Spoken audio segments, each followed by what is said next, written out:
Hi, everybody, and welcome to TalentED, the go-to podcast for insights in education and leadership. I'm your host, Dr. Eric Scanson, and in today's episode 48, we are thrilled to have Billy Lahr with us. Billy's a former educator turned certified mindfulness meditation teacher and personal trainer, and he is the voice behind the Mindful Midlife Crisis podcast.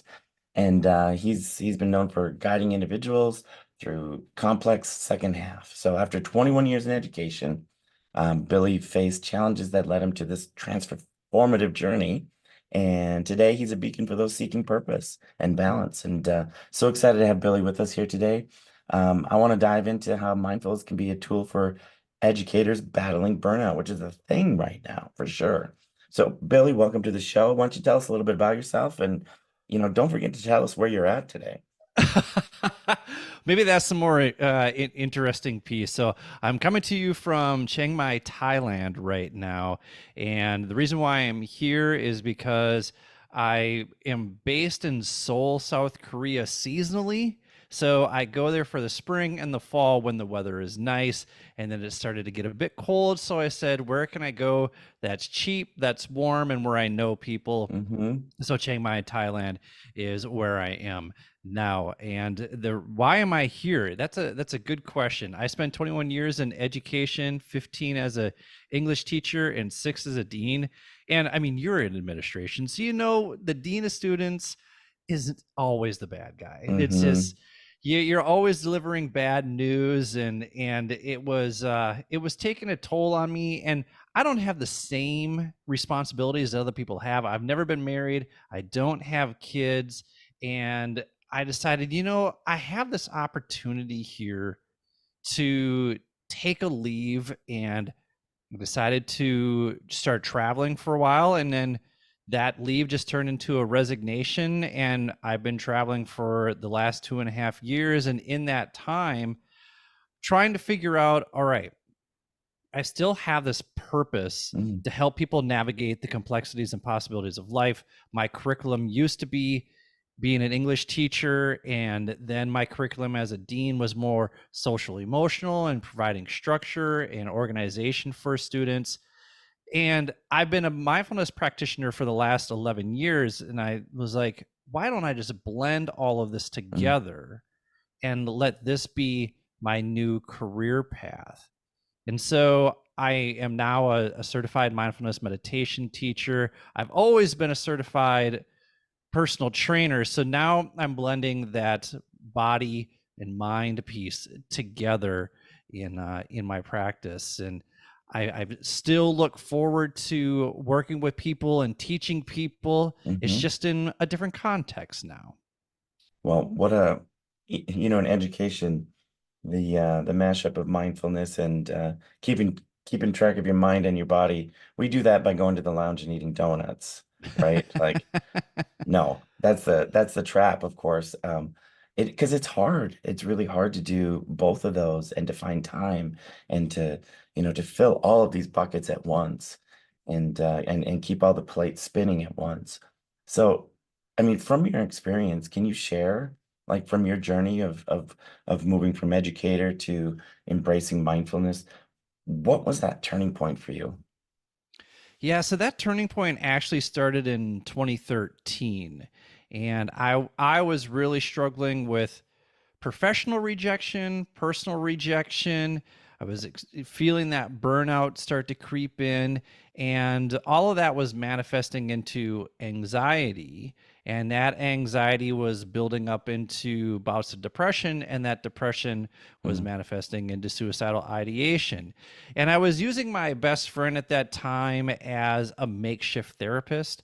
He has his PhD in forensic neuropsychology, so it's a good friend to have. But in the conversations that we were having, there was one time when he just said, "Listen, dude, what you are now sharing with me, you need to go see somebody of what you're saying. If this mm, is really how you are feeling, you need to work with a professional." And it just so happened that right around the corner from where I lived was a therapist's office, and they had, probably like 15 different therapists there. mhm, And I didn't know who to choose. So I sent him all the bios of the therapists, and I said, "You know what I need?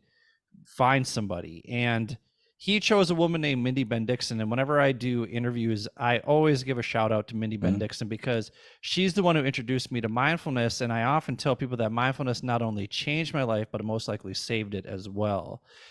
And in meeting with her, we would do the talk therapy for about 45 minutes, and then the last 15 minutes that she would give me mindfulness exercises that we do in office, and then she would give me mindfulness exercises to do at home.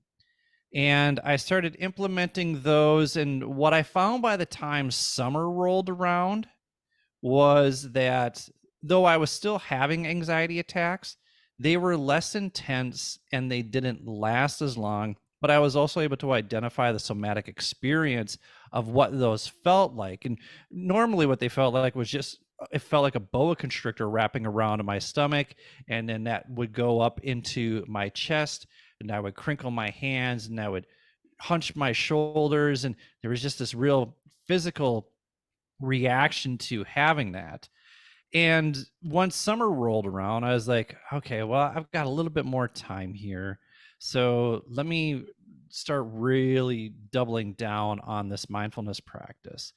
And then over the summer, I was meditating a little bit more. I was doing the things that she was telling me to do for homework, and I started feeling better. And when the next school year rolled around, the sophomores that I had as freshmen, one of them happened to say to me sometime in October, "Mr. Lahr, it seems like you're in a better mood this year." mm, And that was it. That sealed the deal. Like, mhm, this is so palpable that whatever energy that I was giving off last year, even my students can feel the shift in it.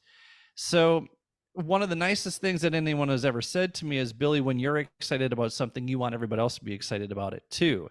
And I was looking at mindfulness like, well, if this is something that can help a nut job like me, who else out there would benefit from practicing mindfulness? And the reality is, just about anybody would benefit from practicing mindfulness. So I started to learn more about mindfulness and the science behind it and how to teach it mhm, in a way that made it approachable and practical. Because I was talking to a woman named Elizabeth Sherman a couple months ago, and she said, "Billy, don't you feel like mindfulness has a PR problem?" And it absolutely does, because there's so many people out there who say you just need to be more mindful, you need to be more mindful. And sorry, administrators, you say it too. You tell your teachers that they need to be more mindful, and do you really know what that means in a practical sense, and how to make it approachable, how to make it something that is applicable in everyday life? And you heard me say that, I don't have kids, that I'm not married, I don't have those same responsibilities. So there might be people out there who are like, well, I don't have time to do mindfulness, I don't have time to practice. Well, you do. When you are drinking your coffee in the morning, that's an opportunity to activate all five senses and truly enjoy your coffee, not just mm, drink it, but enjoy your coffee.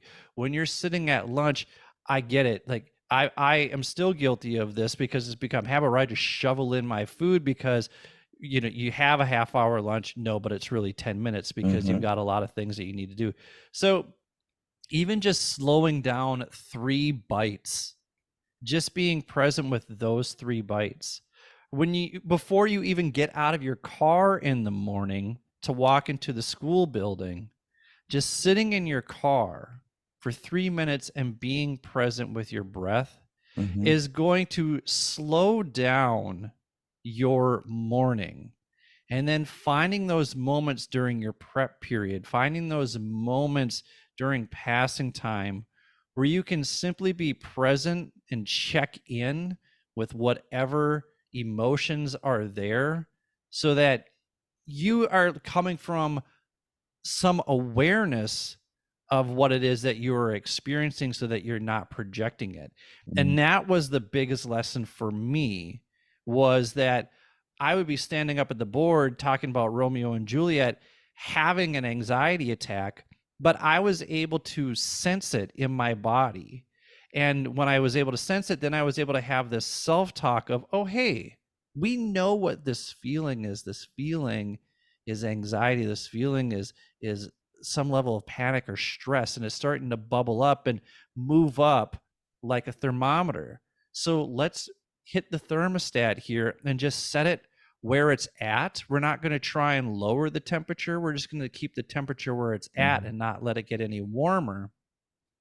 And then we're going to get the students going on something, and then we'll go back to our desk, do some breath work, just even in that moment, so that you can come from response as Hmm. opposed to react. And those were the biggest changes for me in the classroom that I experienced.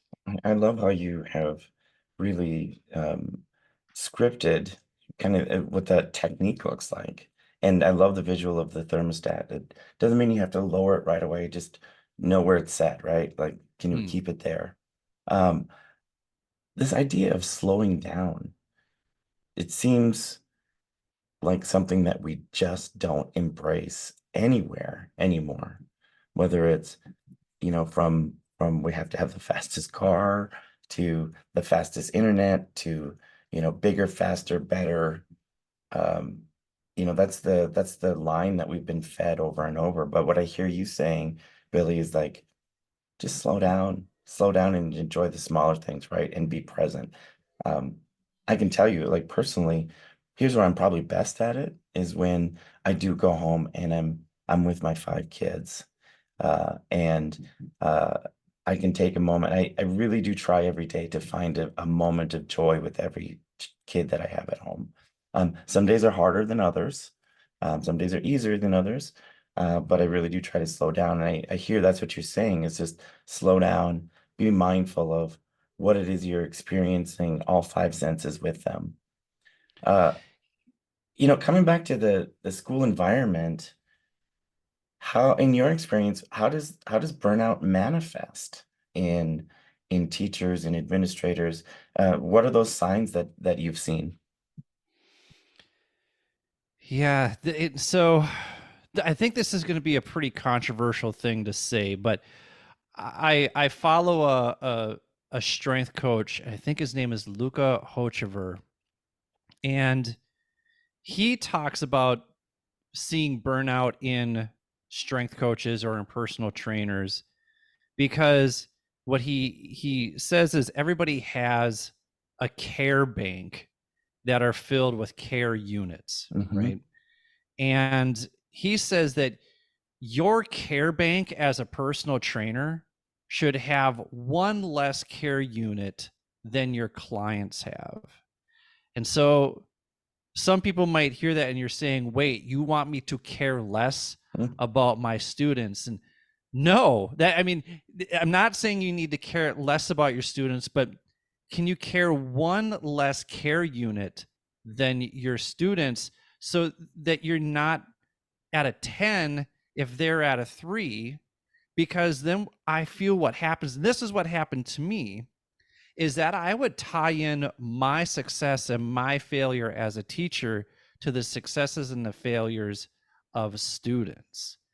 And that's a really slippery slope right there, I think, for teachers, Hmm. because I mean, every student is going to have different circumstances, and you as a teacher are going to give it your all, because the cardinal sin is to give up on your students. The cardinal sin is not to care about your students.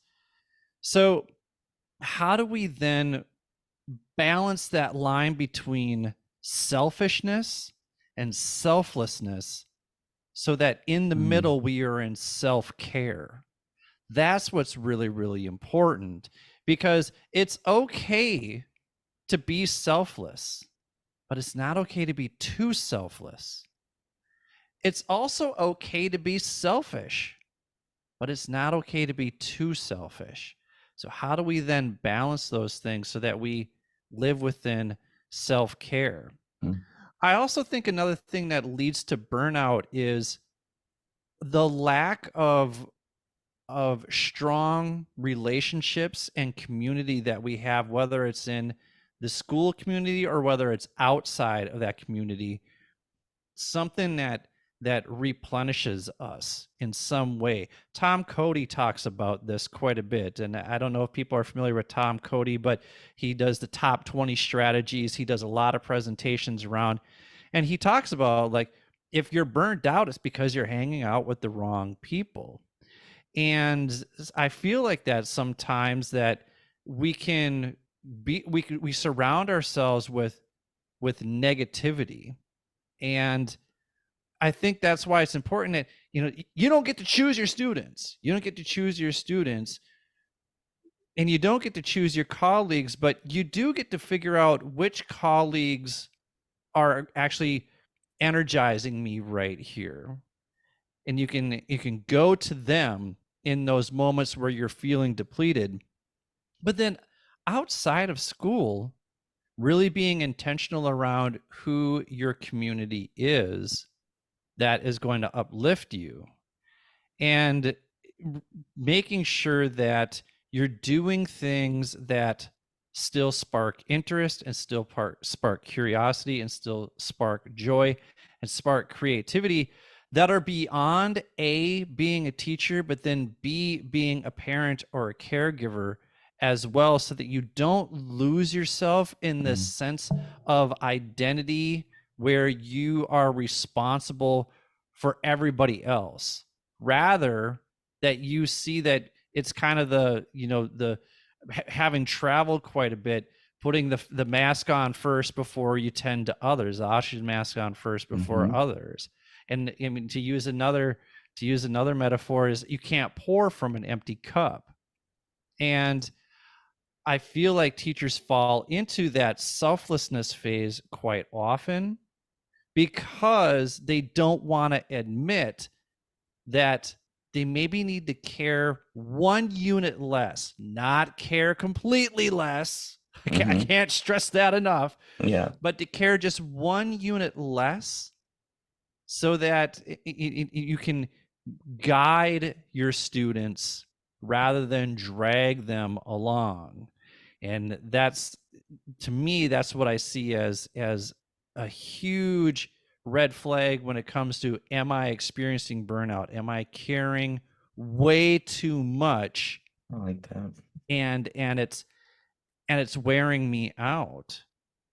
So, I mean, what role as a school leader or as a superintendent or a director or a team leader, um, what role does leadership play in promoting mindfulness? Because we talked about it earlier, right? That it's so easy to be like, oh, just you got to be more mindful. Well, now we've ruined the word, right? So what role do we have to promote true mindfulness in promoting positive mental health with our staff?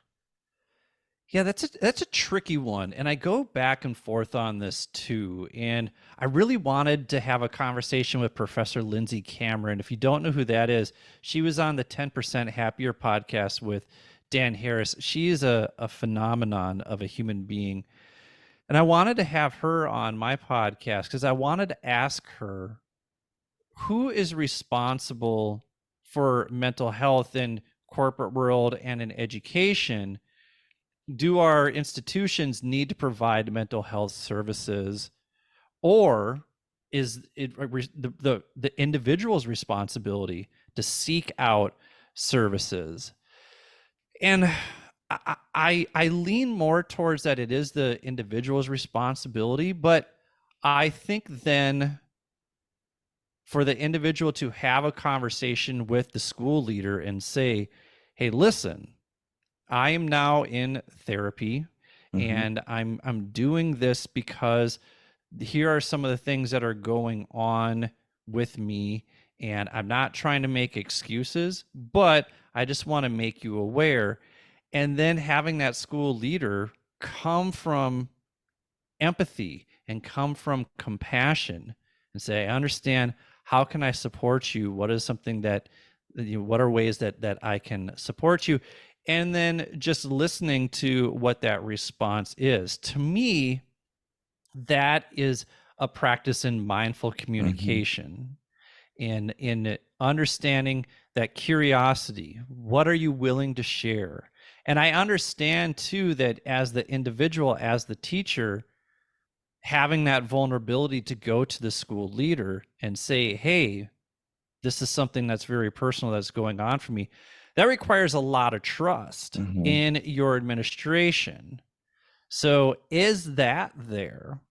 And I think if you're an administrator and you don't have teachers openly sharing things, not necessarily personal things like that, but having those kind of conversations, being able to feel like there's an open door policy, then it requires you as an administrator to take a long hard look at, all right, am I approachable? Mm-hmm. And if not, let me get some feedback on this, and and what is it that I need to work on in terms of my ability to communicate. And I think that would help administrators and teachers bridge that gap, because having been on, I mean, as a dean of students, I wasn't an administrator by title, but teachers saw me in the administrative role. And that was such a weird, I was Mm-hmm. in limbo essentially, because I was on a teacher on special assignment contract who Mm-hmm. is privy to the admin conversations, but I wasn't admin. So how do you lead laterally? And that was very much a challenge. And I feel like I was pretty good about having people being able to come in and have conversations with me about this, that, and the other, and things that they were concerned about. But you know, I also know too that there were people who were like, well, I don't want to go talk to Billy. And I Mm-hmm. get it. So then do I take that personally? Now I can't take that personally. I have to take that as feedback, as all right, then how do I become more approachable for this individual? Do I need to go and find that individual and say, hey, we haven't checked in a while, tell me what's up? Are there Mm-hmm. any ways that I can support you here in the classroom? And just work from there. Well, and what I love about what you just said, Billy, is that we're not expecting school leaders to go lead mindfulness retreats and to work it into every staff Please meeting, don't. right? Right. Please don't. That would be a big, big mistake.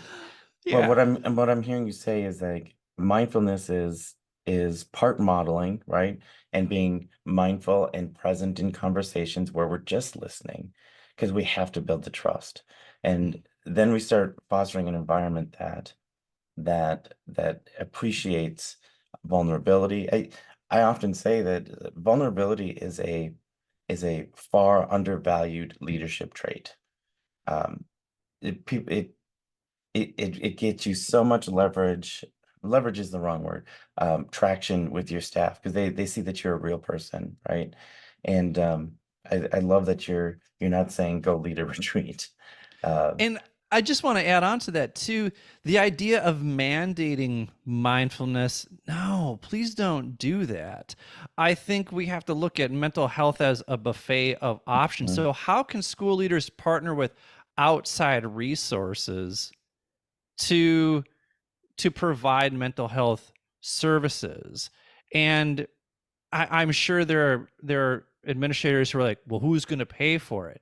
No. You're just partnering and saying, Mm, "Hey, here's a resource. Teachers, here are 5, 10 people that we have vetted that we feel would be beneficial for you if you feel like you need this kind of mhm. resource." And so go ahead and check them out. It comes out of your pocket. We're not paying for it, but these are people that can do it. And if you have funding for it, or you can do a 50-50 split, or if there's something that you can work out with insurance, that's gravy. But I think going out and finding who your partners are and then sharing that with teachers, because the reality is, I don't think teachers want to sit in a mindfulness retreat led by their administrators No, anyway. And no, I they don't think don't. I don't think administrators want to lead it. No, that is not what we got into the business for. If we wanted to do that, we would have done something differently, right? Right. Well, this has all been really, really uh, mind blowing around mindfulness. I'm going to switch this for a second because I want listeners to know a little bit more about you. Um, I always try to throw in some fun questions. So here's your wild card. Here's your curveballs. Billy, if you could have a billboard with anything on it, what would it say and why? Oh, uh, this one is, I guess, is maybe a little bit more personal to me. This isn't revolutionary to the Yeah. world, but I often think about, if I were to ever get a tattoo, which I never would, not for any reason other than I have a very low threshold for pain. But my favorite quote ever is from Walt Whitman, and it goes, "Do I contradict myself? Very well, then I contradict myself. I am large, I contain multitudes." I love that line. I love that line. And I think what it does is it captures that we as human beings are extremely complex. And that if we aren't contradicting ourselves, then are we really growing? Are we in an echo chamber? So that really resonated with me. I remember reading that in Professor Stephen Adams' class in UMD, and I was 19, 20 years old. And that line, that stanza sticks out to me still to this day, 25 years later. And if that would be my billboard right Mm, there. I just love the idea of people looking at that and stopping and thinking, what the heck does that mean? And what and then walking away and really contemplating that. To me, that's what a good hmm. billboard does. It doesn't advertise anything, it gets you to think. Well, hopefully they are walking and not driving and stopping. That would be bad. That would be bad. Uh, what's one unusual habit that you have that people might not expect? Oh, so I am here. Just this is maybe a when I eat French fries. When I eat French fries, I have to line up the top. So Mm, you're gonna dip French fries in ketchup, right? hmm. So I'll grab 3 or 4 French fries, but then I'll make sure that they're lined up at the top The so that dipping they're top. even. Yes, Mm. and then yeah, that is something that I will do, and people have noticed that, and they're like, what are you doing?" I just went out.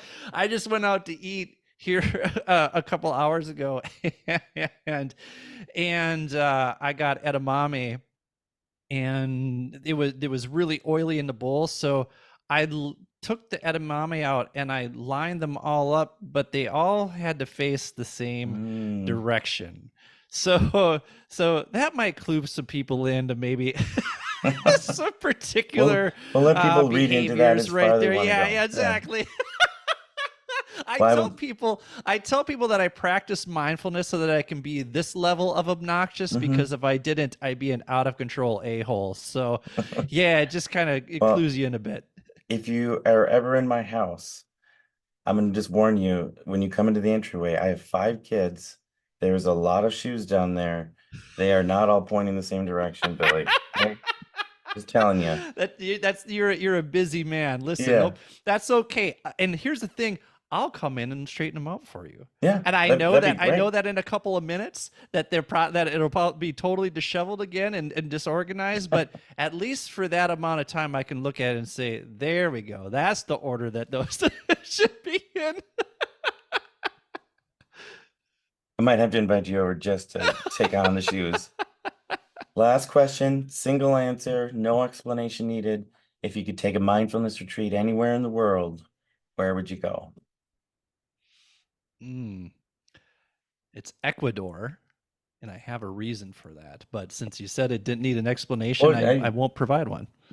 uh, you certainly can, because Ecuador Oh, is the reason why I would choose Ecuador is because my wonderful friends Colin Purcell and Anna Schlegel, who have been guests on my podcast, they have a mindfulness retreat center in Ecuador. mm, And I actually just had a conversation last week with Colin, and he's like, "Well, dude, if you're in Thailand, why don't you get yourself to a retreat?" And that's not where I am just now. That's not where my head is at. I hmm don't have that intention. And we had a good conversation around that. And I said, listen, maybe the first retreat that I do, because they do silent retreats, 7 days silent retreats. I said, maybe the first retreat I will do is with you guys, because then I will feel safe and I will feel hmm connected to people during something that would be really, really challenging for a big extrovert like me to sit through a 7 day Yeah. silent retreat. And just to be in that atmosphere out in, I mean, they're out in the jungle and they've created this mindfulness meditation, Wow. uh, digital nomad work retreat center. And I would feel really comfortable being in their presence in hmm Ecuador. So yeah, that's why I would choose Ecuador. I think that would be a really cool spot. 7 days of silence. So you tell me, like, if I went to this retreat, nobody's gonna talk to me, and I don't get to talk to anybody for 7 days. That I believe that's how they run it. Yeah, and like no cell phones or anything like that And too. there's no like window of like, here's the half hour where you get to discuss. I'm not Ooh. sure what the curriculum is, but to my understanding, it's a full silent retreat for 7 days. So, however they run it, yeah, it would be an extraordinary challenge Can you talk to to yourself? If I'm there, can I have a conversation with myself out loud? these are listen, we can get Colin and Anna on the horn and We you can might have have to that do it. conversation with them. They can and they are wonderful. If people are looking for resources, people are like, why aren't you selling your resources more and talking about other people? Because this is collaboration. hmm I mean, as educators, we collaborate. That's why we have PLCs. We collaborate. Yes. But so Colin and Anna, I guess, if I'm using Teacher Talk, are still in my PLC, Nice. and they are absolutely fantastic, and they lead breath work exercises and workshops. And yeah, I took a class with them. And the reason why I'm connected with them is because I met them in Dakar, Senegal, and they were doing breath work for surfers. And Wow. I just happened to be there paddleboarding at that time, The and I world was really is impressed with what they had to share. the world, the universe is amazing. The people that are out there and the work that they're doing, including yourself, Billy. Um, do you have one final call to action for anybody that's listening or watching today? Yeah, I would love. I just launched a brand new website. I'm so excited about it. So people can go to www.billylahr.com and check out the resources that I have available there.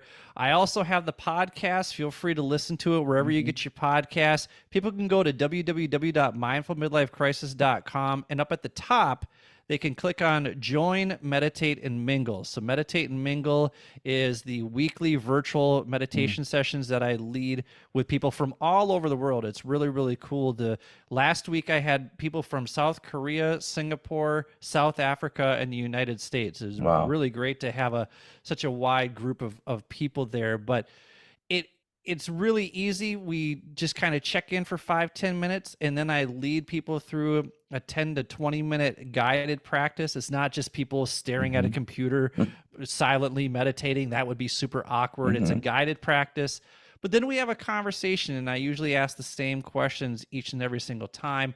What did you notice? How was that challenging? How was that surprising? And then how can we use this moving forward? And it's a really great conversation as these people are coming in with different experiences. But then with mindfulness, it's a different experience every time. Even if you're listening to the same Hmm.